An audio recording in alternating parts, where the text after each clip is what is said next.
Bos días, que tal? Xa temos por aquí a Ana, que xa nos di que nos escoita, aínda que non pode estar a tope no chat. Bos días, Ana. Bueno, hoxe imos a falar das cores do sufraxismo, pero así un pouco lixeiramente, porque o sufraxismo é un movimento moi complexo.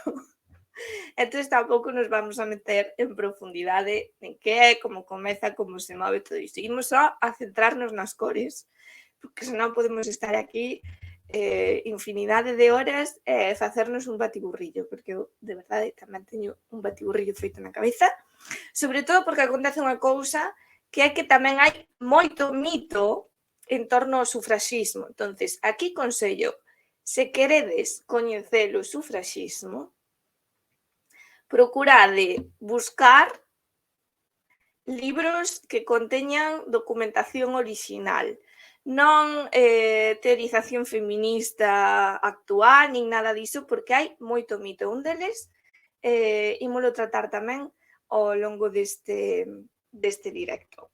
Pero que xa veredes que mito, anda Pantone polo medio en todo. Entón, vou meter a presentación. Ai, que tiro todo. Veño así, non sei, a ver, poñedeme no chat. Vos coñecedes as cores do sufraxismo? Eu traio as hoxe. Procurei poñerme así un pouco sufraxista. A ver, imos meter aquí o PowerPoint. O sufraxismo tirou moito de merchandising e de moda. As súas cores estaban moi presentes tamén na moda feminina e tamén pois en cousas como as cartas postais, como esta que vemos aquí, que é de por Carrie Chapman, que foi unha sufraxista, non? Que facendo un xogo coas palabras facendo un xogo de palabras, pois puxeron un gato aí disfrazado de sufraxismo pedindo o voto feminino. Estas eran cartas postais da época, por exemplo. E aquí tedes estes lazos que utilizaban as sufraxistas para prendernos na súa roupa, e vedes que hai unha pequena diferencia de cor, non? O sufraxismo inglés utilizou 3 cores, que eran o verde, o branco e o violeta. Por qué? Porque a inicial desas cores coincide coa é un acrónimo da súa reivindicación, Votes for Women, votos para as mulleres. Perdón, o seu lema era, é que estou lendo que está na pantalla, ese non era o lema. O lema era Give woman the vote. Give, green, verde, woman, white, branco, vote, violeta, violet. E a iso tamén se sumaron os significados simbólicos destas cores según as sufraxistas. Que pasa? Que en Estados Unidos cambiouse o verde polo dourado e ese dourado acabou sendo amarelo ou un amarelo alaranxado un pouco peculiar. A verdade é que non está moi ben definido o tono. Por qué? Pois verémolo despois. O sufraxismo, sabedes, é un movemento que cobra forza a finais do século XIX e principios do XX. Por exemplo, en Inglaterra, a reivindicación polo voto feminino viña xa, por exemplo, dende 1866, concretada naquela lei de Stuart Mill, que só alcanzou 88 votos no seu día, pero ainda así as mulleres non perderon esperanza e seguiron facendo a súa reivindicación, trasladando aí ás rúas. E, por certo, hai que sinalar que Stuart Mill era un liberal clásico, polo que esta é outra das complexidades á hora de estudar o sufraxismo, desfacerse de todos os mitos que hai encima, porque hai moitas correntes políticas hoxe en día que pretenden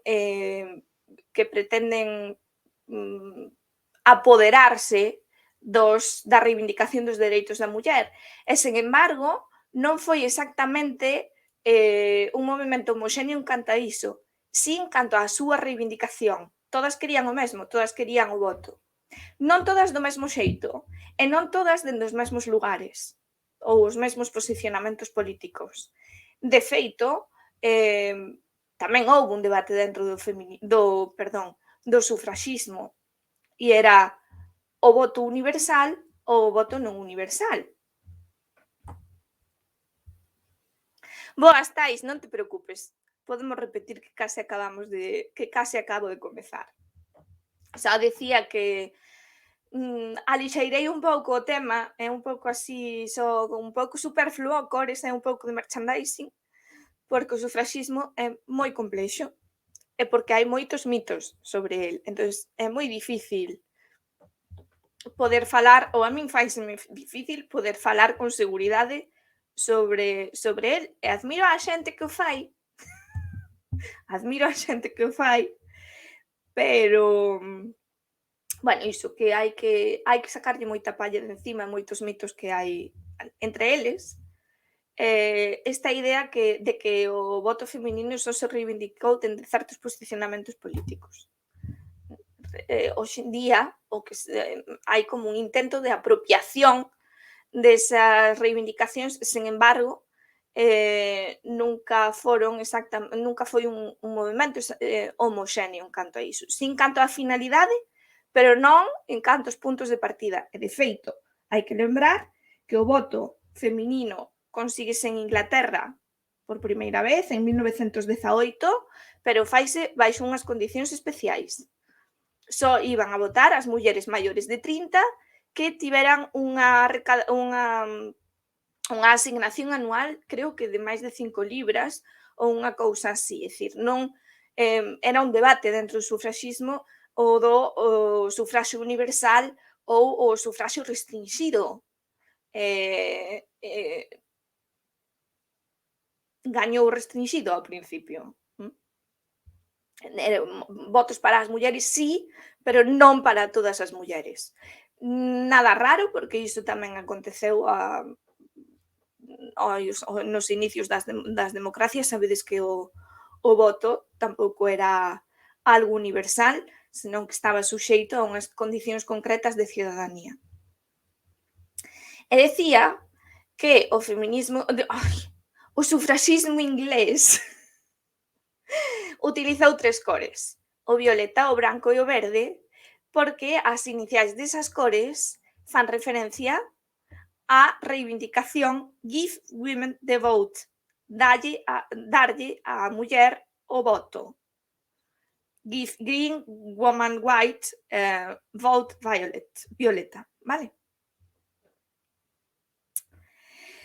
E ademais, despois sumouse unha idea simbólica de que o violeta representaba dignidade, o branco pureza e o verde a esperanza.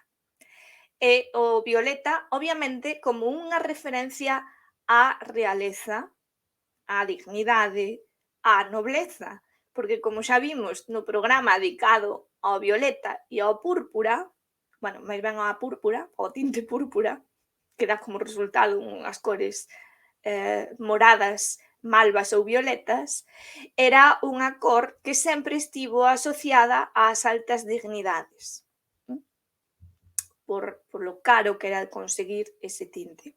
Pasou unha cousa curiosa tamén na segunda metade ou xusto na metade do século XIX, que Perkin en 1856 descubre a malveína,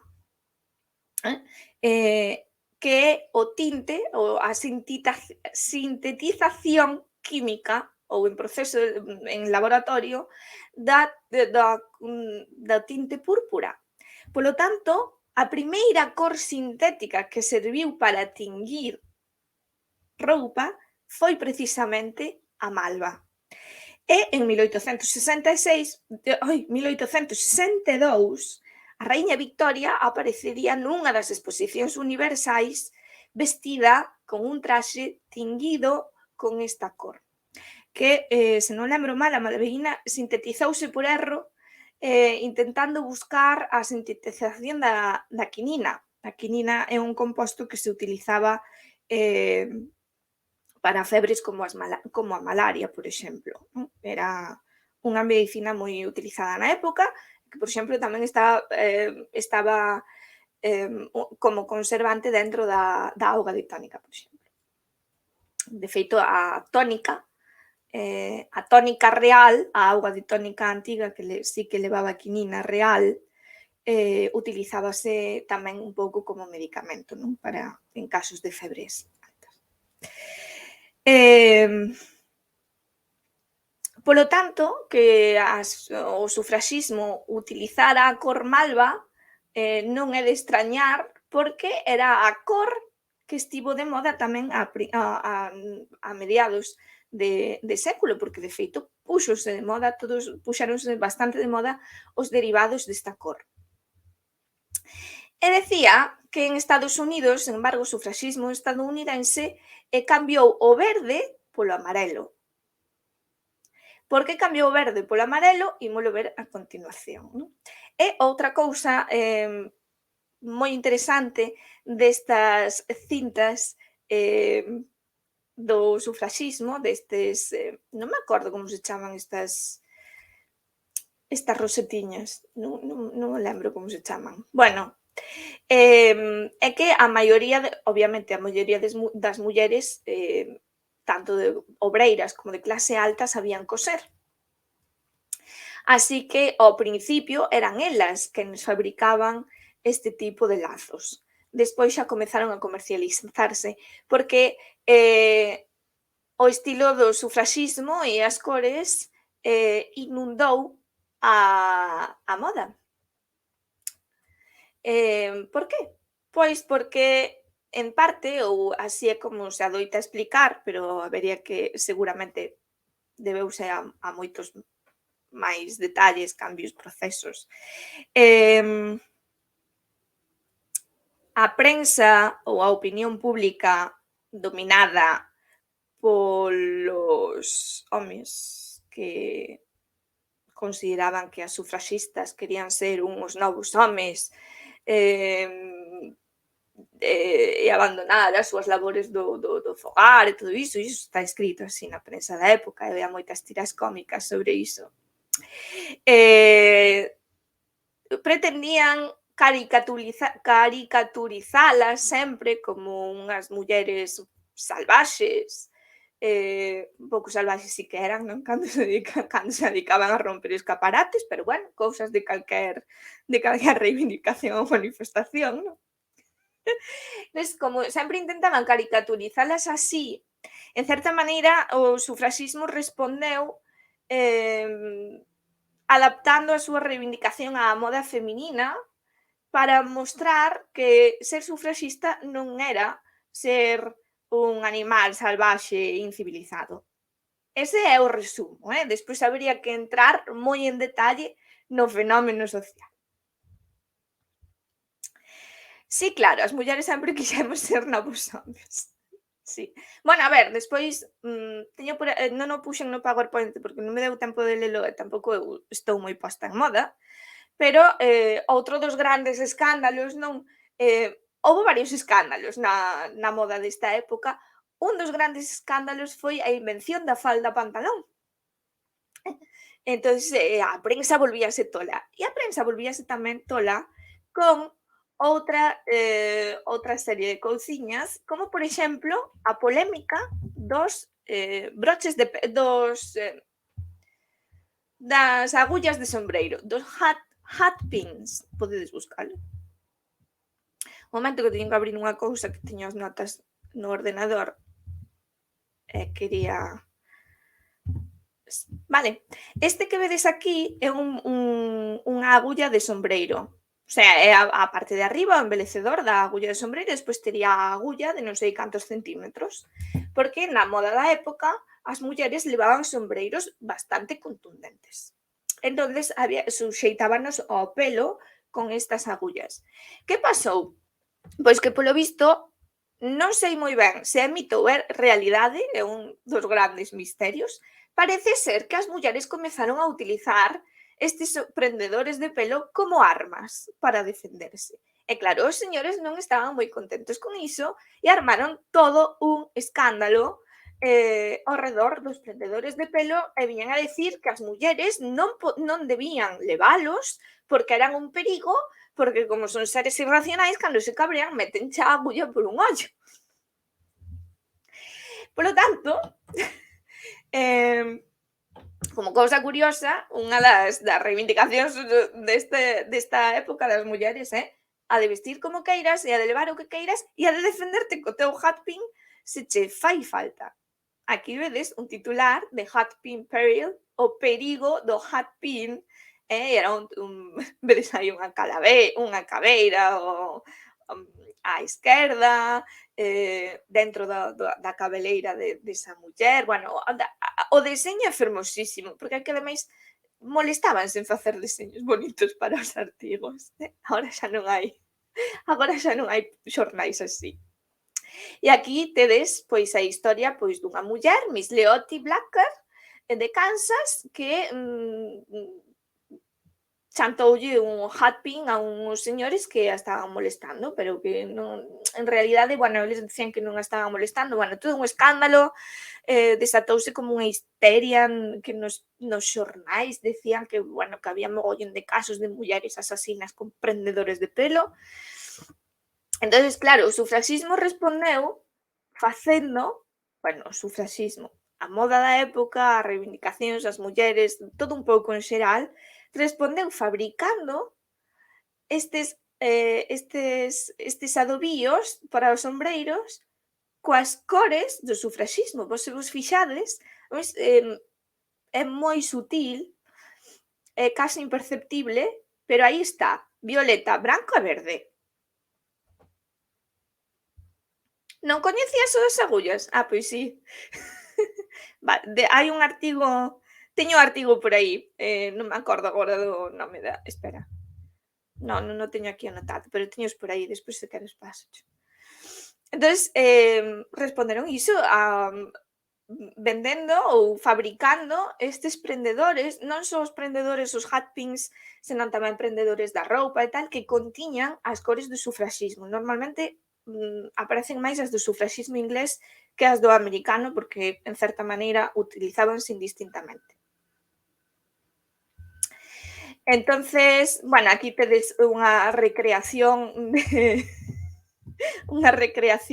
de muller defendéndose ante a atacante, ¿no?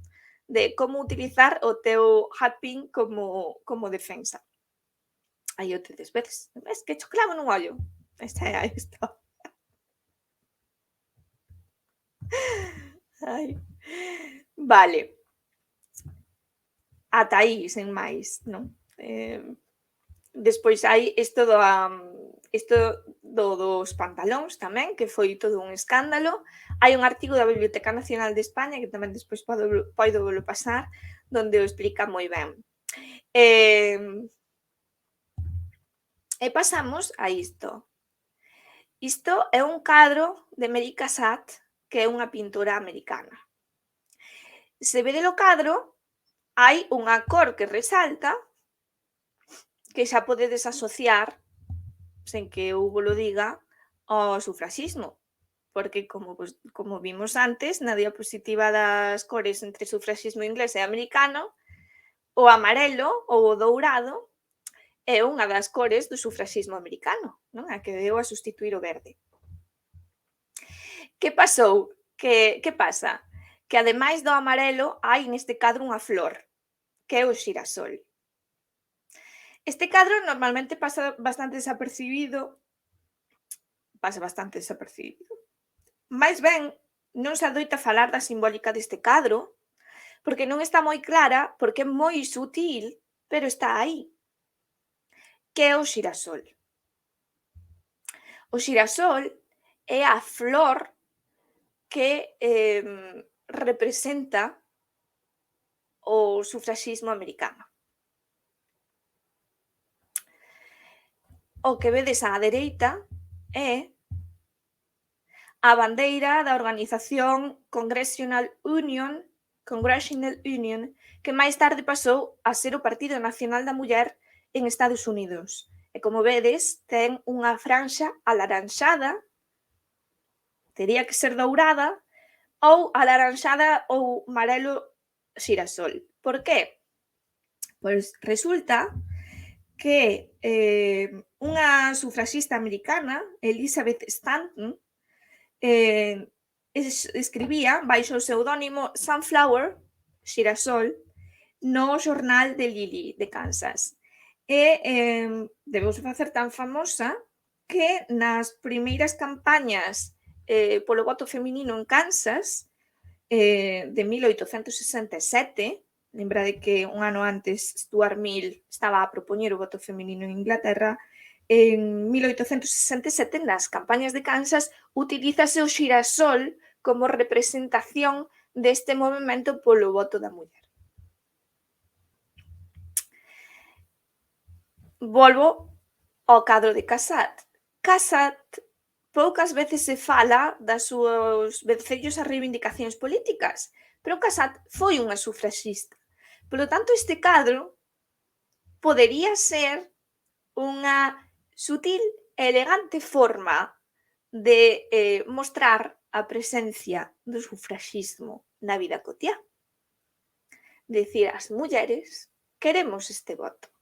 Xa por non falar do xogo de espellos e de idades que se podería interpretar dunha ou doutra maneira, ou non, porque tamén na moda desta época, en canto a pintura, as escenas de interior e as escenas intimistas de mulleres repousando ou cos nenos nun modo así moi doméstico e moi cálido, pois tamén eran moi comúns. Por tanto, hai certo enigma neste cadro de se será unha reivindicación clara, se é unha coincidencia, tal. Eu non o sei. Digo que se só víramos a presencia do amarelo, podería só ser unha coincidencia, pero poñer un xirasol aí tan claramente no peito, paréceme que pode ser que Casat sí que nos quixera decir algo, non?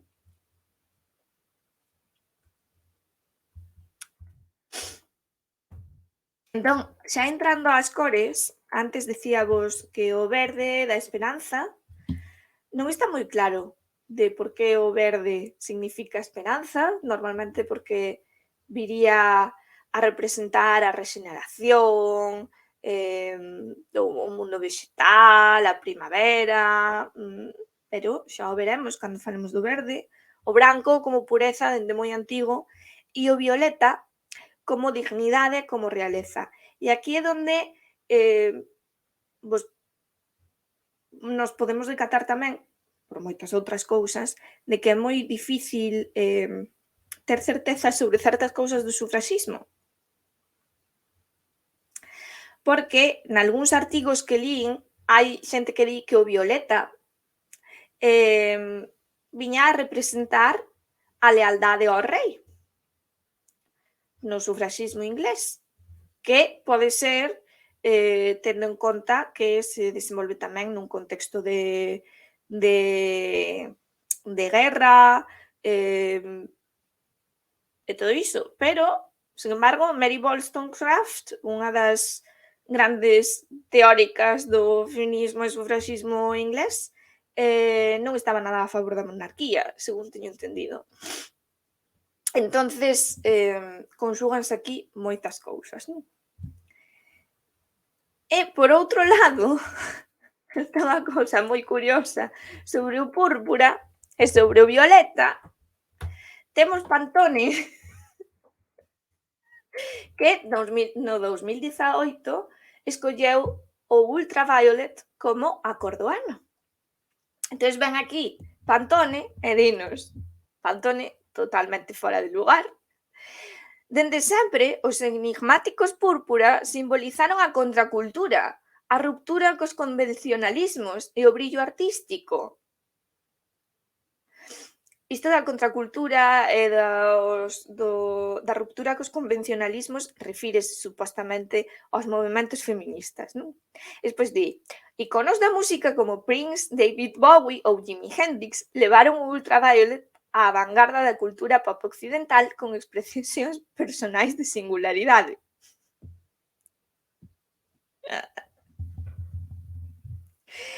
Vamos a ver, Pantone, querido, ti decataste de que Prince, antes de que cambiara de nome o sustituíra por un símbolo, era Prince. E despois seguiron chamando Prince porque de alguna maneira había que pronunciar o nome. Ti decataste que Prince significa príncipe. É que Prince vestía de violeta, isto, dito por xente cercana a Prince, porque lle recordaba a realeza, a importancia e a nobleza e o de son un tío super guai e super molón. Ti recataste Pantone da tontería que estás a dicir? Pois non, eles están panchos. Podedes ir a Pantone, buscar Ultraviolet e veredes que isto está escrito así.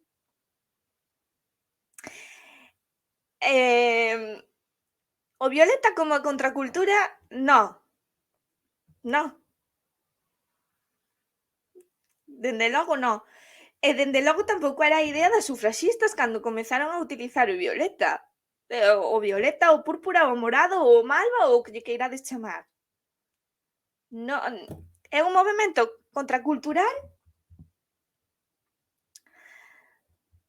pero non é a utilización desa cor non é contracultural, de feito está totalmente vencellada a toda a simbólica que arrastramos dende a antigüidade.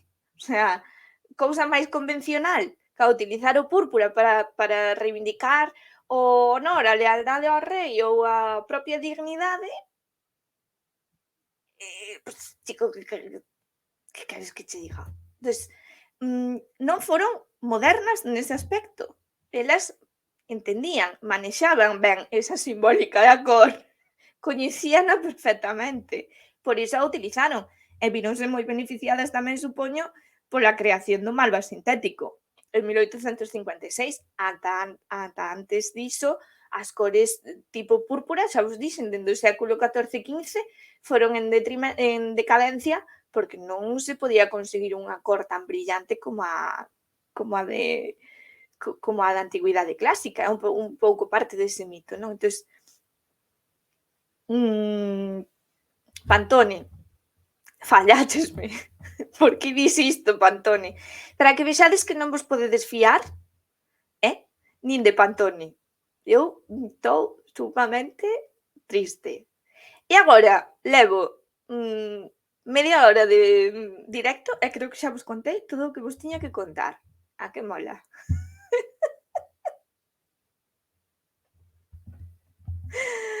Ai, pero mola, Entonces, como xa levo media hora de directo, xa vos contei o que vos tiña que contar, pois podemos abrir o artigo da Biblioteca Nacional que estiven vendo antes, e veredes a que se liou cos pantalóns das señoras. Se vos parece ben. Entonces, como para fiarte do que din por aí sobre a simbólica da cor. Despois Pantone tamén sobre o ultravioleta, por certo, podedes ir velo, inclúe tamén o de que é unha cor, bueno, inclúe unha teoría así moi New Age, xa falaremos das cores en canto a iso, porque tamén é moi complexo. Necesito un período de asentamento de ideas. Pero sí, máis ou menos xa vos contei o que vos quería contar. Entón, vou quitar isto e vou compartir este artigo da Biblioteca Nacional, que é unha maravilla. A revolución feminista da falda pantalón. A primeira vez que as mulleres vestiron con esa prenda foron acosadas por homes que as insultaban e tuveron que ser protexidas pola policía. Liouse parda. E, por certo, eu creo que antes da invención desta falda pantalón houbo outra, que como era horrorosa, pois non triunfou. Que a vou buscar, porque non me acordo quen inventou a señora. No. Esperade. Ai, que casi vos pecho. Un momento, que me estou liando coas pestañas. E logo as irracionais somos as tías. A ver, é que eu creo que máis ou menos ata o preta porter do século XX a roupa estaba moi codificada, Bueno, a partir do 18, 19 xa empeza a haber máis variacións, pero a roupa estaba moi codificada, entonces, sí que poñer pantalón era realmente romper moito os esquemas, Creo que era, por exemplo, en Francia, George Sand, a escritora, tiña un permiso especial, daban un permiso especial en París, como se di? A prefectura de París daba un permiso especial a certas mulleres para levar pantalón, por exemplo. Son leis da moda, eso é moi curioso. Moi curioso e moi... Ai, ves, pechei o que non era. Moi curioso e moi divertido, moi difícil de estudiar, porque non era homoxéneo, non en todos os sitios había as mesmas leis, en algúns sitios eran máis permisivos, noutros menos. Hai que ter en conta tamén a clase social. Eu creo que as mulleres de clase baixa, en canto ao vestir, como vestían co que podían, creo que ás veces foron incluso máis libres que as de clase alta, en certa maneira, en bastantes cuestións. Que é algo que sempre non adoitamos a ter en conta. Cando falamos do pasado sempre falamos ou sempre tendemos a falar das clases altas, porque son as que deixaron a historia escrita, son as que facían os encargos artísticos. As clases baixas non deixaron pouco testimonio de si mesmos. O que sabemos delas tamén é a través do que escribían os que sabían ler, escribir, que tiveron acceso a unha educación, en fin. Entonces, sempre tendemos a falar do pasado sobre o comportamento das clases máis altas, pero as máis baixas, en certa maneira, eran un pouco máis libres. E iso, por exemplo, vese na Revolución Francesa claramente, as primeiras asambleas cidadás, había homes e mulleres, sobre todo no campo. E nas cidades, donde hai unha teima burguesa por apartar ou por non ter en conta a voz da muller. Entón, tendemos a velo de maneira homoxénea, a contalo así, pero non foi sempre así. Moi interesante intentar mirar cara as clases máis baixas no que se poida. Dá outra visión de contexto. Iso é como no Ar de Lucus, non? Que todo o mundo se viste de Patricio Romano, pero, chico, tú non habías ser Patricio, tú habías ser esclavo de última fila, seguro. Vaya, a ver, que volvo compartir o da falda en pantalón. Despois, o merchandising feminista tamén por iso levo os labios super vermellos hoxe, porque o lápiz de labios vermello púxose de moda a través tamén do sufraxismo e do feminismo. Elizabeth Arden era unha coñecida sufraxista, tiña unha tenda de cosmética, e vendeu ou foi a máis gracias a vender e publicitar o seu lápiz de labios vermello entre as súas amigas sufraxistas, sempre sei que Arden que os regalaba, non? E que as sufraxistas o utilizaban como maneira visual para que se vira, para manifestar a súa idea, non? A través da súa imaxe. Arden, eu creo que aí foi moi intelixente, fixo unha estrategia comercial que lle veu moi ben. A marca Elizabeth Arden hoxe en día segue en funcionamento, é unha das máis coñecidas. Sí, o carmín de Elizabeth Arden. De feito, no aniversario do voto americano, do voto feminino americano, o sea, en 2020, creo que foi, Arden, a marca Elizabeth Arden, volveu a sacar o carmín que supostamente do tono que supostamente utilizaban estas sufraxistas. O sea que todo está vencellado. Cando, sabedes, sempre foron amigas do capital, en certa maneira. Tamén porque non podes escapar do sistema económico no que estás, non? Pero sempre foron amigas do capital.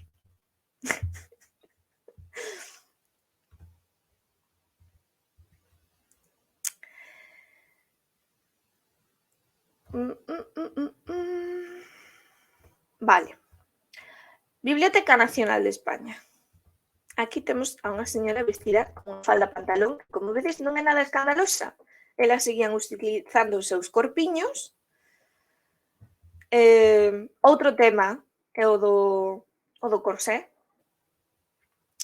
O corsé non era tan malo como contaban os médicos nos xornais. Está demostrado por estudos osteolóxicos, de feito, que non había tales deformacións, son casos moi exaxerados de uso de corsé, e ademais utilizábano todas as clases. Polo tanto, se as lavandeiras que collían tantos pesos, por exemplo, ou calquera outra muller de clase baixa utilizaban corsés, será porque non lles impedía movementos, non? Aí o deixo. Bueno, a falda pantalón fixo casi tanto pola ampliación dos dereitos da muller, di a Biblioteca Nacional de España, como as manifestacións das sufraxistas. Antes dese ano, as mulleres usaron esa prenda só para montar a cabalo ou ir en bicicleta, pero poñela como vestido de rúa foi o que desatou a ira de moitos homes tanto en España como en toda Europa. Pasoulle un pouco, a falda pantalón pasoulle un pouco como o traxe de montar a cabalo de cabaleiro do século XIX, que se acabou poñendo de moda. Non todas as mulleres estaban de acordo co uso diso, por exemplo, nin sequera unha activista de mentalidade tan avanzada como Carmen de Burgos, a primeira periodista profesional española. Nun artículo que publicou en xaneiro de 1911 nunha revista titulado Extravagancias da moda, afirmou que a coquetería feminina estaba ameazada pola falda pantalón. Dixo, pobres de nosoutras, as mulleres modernas, que temos que correr por oficinas e almacenes, estamos condenadas ao pantalón hombruno, desprovisto de gracia, contrario á estética. Creo que a humanidade será tanto máis perfecta cando as mulleres sexan máis mulleres e os homes máis homes, hasta no traxe. Unha feminista, recoñecida feminista de 1911, para que vexades que o movimento en certas cuestións non era uniforme, nin sequera no de levar pantalón. E aquí vedes pois outras imaxes, tipo, esta falda tipo máis bombacho, non?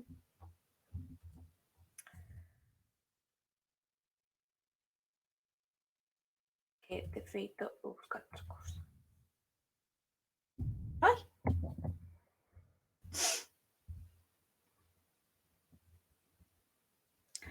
Despois lémoslo. A moda francesa, sempre máis preocupada pola estética, desmarcouse e o diseñador Paul Poiret, o Picasso da moda, introduciu os pantalóns bombachos suxeitos aos nocellos, inspirados nas mulleres dos harenes orientales. Bueno, desatouse toda unha crise, en Madrid a primeira escaramuza produciuse o 15 de febreiro, cando dúas mulleres novas apareceron na Porta do Sol vestidas con falda pantalón e tiveron que refuxiarse nunha tenda para escapar dun grupo de homes que as acosaban dirixíndolles palabras soeces. Ao día seguinte, a prensa, como El Imparcial, un dos periódicos de maior difusión daquela época, levou a noticia á súa portada co expresivo título Debut desgraciado en Madrid.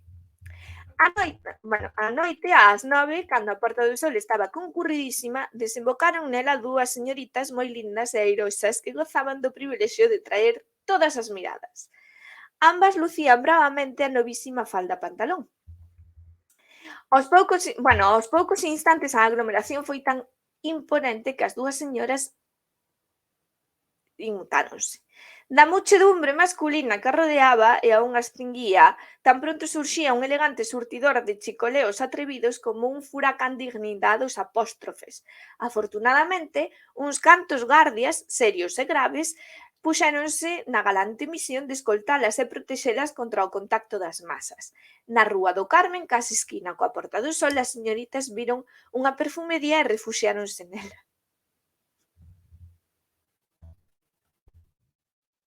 Bueno, non vos vou ir lendo máis porque o artigo está público, tampouco é plan, pero, bueno, total, que se desataban iras furibundas a ver aquí as señoras vestidas con pantalón.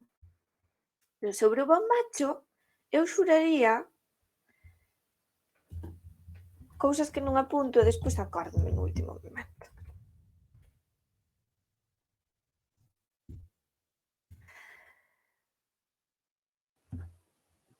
Porque houve unha señora do aquí está, que o atopei, vale, xa está, xa o atopei. Ten un nombre moi raro. Bueno, é a bombacha, pero houve unha bombacha que non triunfou, que era horrible, é que era horrible. A señora que a diseñou non sei en que estaba pensando, porque a mes diseñou non a señora. A ver se encontro imaxes bonitas.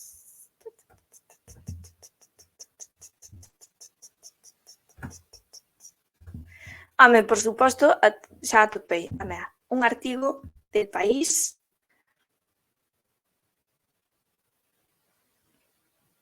Era o Bloomer, eso, era o Bloomer. O Bloomer. O Bloomer era un traxe deseñado estilo turco, bueno, inspirado en Oriente, que estivo de moda uns poucos anos a mediados do século XIX. Veredes por que estivo de moda e por que non triunfou, porque era horroroso. Pero foi unha das primeiros intentos de que as mulleres levaran pantalón. E aquí o tedes. Este é o Bloomer, inspirado na moda turca. Intentárono, non triunfou, porque era horrible. Era como se che vais, como levar uns pololos moi longos e acurtar a falda. Era como un intento de minifalda con pololos longos. Eso é espantoso, normal que non triunfara. Pero foi unha das primeiras reivindicacións da moda para que as mulleres levaran pantalóns en Occidente, porque en Oriente, obviamente, xa os levaban. Porque a moda está codificada, nos pensamos falda e pensamos feminino, pensamos pantalón e pensamos masculino. Sen embargo, en Oriente non é así, por exemplo. E hai culturas na que o home, leva falda ou, bueno, hasta os romanos túnica talar, en Oriente a ver, cando falamos de moda e disto de roupa masculina ou feminina, facémolo totalmente dende a nosa codificación cultural.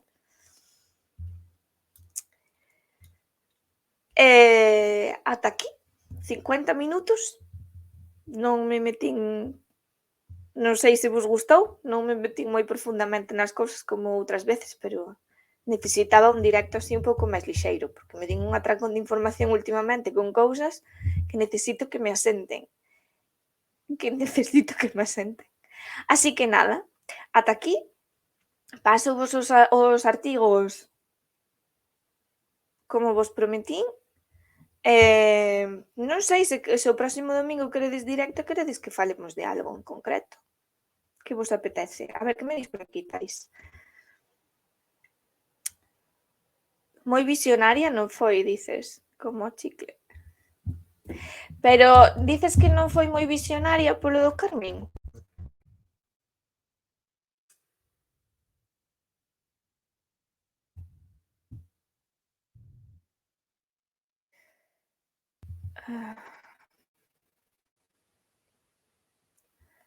Porque o Carmín era algo marxinal que utilizaban as mulleres de ámbitos alegres. Entón, si que telo que ver no seu contexto. Sempre hai tempo a facer outro máis fondo. Sí. Tampouco está mal, non? É que hai moitas cousas máis das que se pode falar. Das cores xa falamos. Había que falar tamén de que as sufraxistas eran modernas en canto ao voto, pero despois tamén eran a maioría dos grupos sufraxistas, ou moitas, tiñan unha moralidade bastante conservadora. A súa presión foi a que fixo que se que se aprobara a lei seca en Estados Unidos, Tamén é verdade que a súa presión despois fixo que se derrogara a lei seca. Polo tanto, é complexo en canto que non é uniforme. Obviamente, porque as mulleres non pensamos como a un rabaño de ovellas, todas no mesmo sentido. E non sufrimos todos os mesmos problemas. Cando veñen a decirnos que se o sufraxismo era non sei que ou era non sei tanto, hai que sospeitar. Porque estou segura de que igual que unhas querían a lei seca, outras decían que era unha tontería. Igual que unhas querían pantalóns, outras decían que era unha aberración.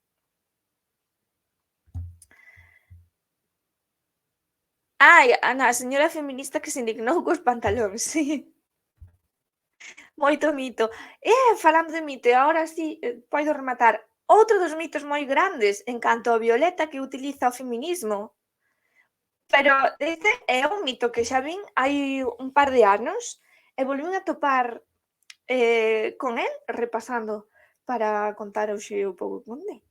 É o mito de que o violeta que se utiliza é para reivindicar outro dos grandes mitos, porque é como son como as mártires do movemento, é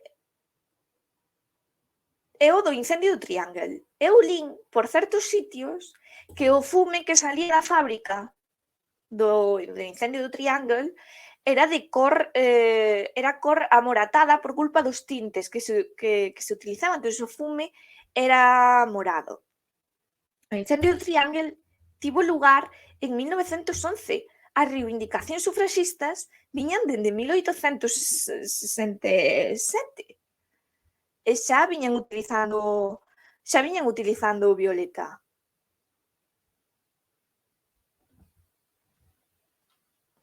Entonces non ten nada que ver co Triangle, pero cada vez máis, cando se acerca o 8M tamén se ve moitísimas veces repetido esta idea do incendio do Triangle como acontecemento, bueno, son as mártires do movemento. Si, dá lugar a moito mito tamén. É que, si. Si. E, sen embargo, é un incendio porque sempre se di que lles pecharon as portas e que non podían saír, porque non querían que roubaran material ou non sei que historia. Resulta que o que pasaba non é que as portas, polo visto, as portas non estaban pechadas, as portas estaban abertas pero abrían cara adentro. O incendio do Triangle fixo que as leis de arquitectura contra incendios foran moitísimo máis duras e se puxera moitísima máis atención niso, porque ademais non só morreron mulleres, que tamén morreron 11 varóns que estaban ali contratados. Home, había menos homes porque o corpo de tecedoras pois estaba composto por mulleres, vale? Vos cando vedes estes edificios antigos estadounidenses pois que aparecen, eu que sei, en The Nanny, que a estiven revendo estes días, non preguntedes por qué, en Friends, en Como conocín a vosa nai, estes edificios que teñen a escaleira de incendios por fora que tiras e baixa toda a escaleira. Eso é algo que se inventou ou que se obrigou a poñer despois do incendio do Triangle. Ese acontecemento modificou absolutamente toda a normativa de seguridade. Que se fora de verdade que lles importaban 3 cominos, as señoras, pois naide iba a facer nada, non? Pero modificou totalmente a maneira en que se construía. E bueno, só o digo, non me meto a máis, que hai que ter moito ollo cando se lee o do incendio do Triángulo e cando se leen certas cousas, porque hai moito mito e moito intento por crear o mito.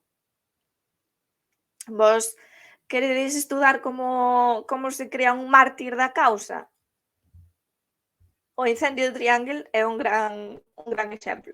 Outro gran exemplo é a morte de Marat, pero xa falaremos diso tamén. É como dicir que se escolleu polo chakra. Sí, efectivamente. Efectivamente. Así que nada, xa me diredes que vos apetece o próximo domingo. Prestoume este. Non me saturei moito.